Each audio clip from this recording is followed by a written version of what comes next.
আজকে সন্ধ্যাবেলা মা বানাচ্ছে নিরামিষ চাউমিন। এখন চলো রান্নাঘরে যাওয়া যাক। চাউমিনটা মা আগে থেকে হলুদ দিয়ে এখানে সেদ্ধ করে রেখেছে।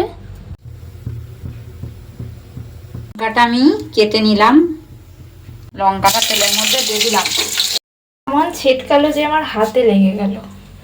আজকে বাড়িতে কোনো সবজি নেই, তাই সিম্পল ভাবে নিরামিষ চাউমিনটা করছি। কড়াইতে এখন আমি চাউমিনটা দিয়ে দিলাম, ভালো করে চাউমিনটা ভেজে নিচ্ছি। একটু নুন দিলাম অল্প করে, একটু গোলমরিচ ছড়িয়ে দিচ্ছি, দিলে খেতে খুব টেস্ট হয়। রান্নাঘরে এত গরম করছে যে আমি চলে এসেছি, এখন পাখা চালিয়ে ঘরে বসে আছি। উপর থেকে একটু চানাচুর ছড়িয়ে দিলাম, খেতে একটু সস দিয়ে দিলাম। ব্যাস ব্যাস, আর না আর না। চলো এখন খেয়ে দেখি কেমন হয়েছে। দারুণ হয়েছে চাউমিনটা খেতে।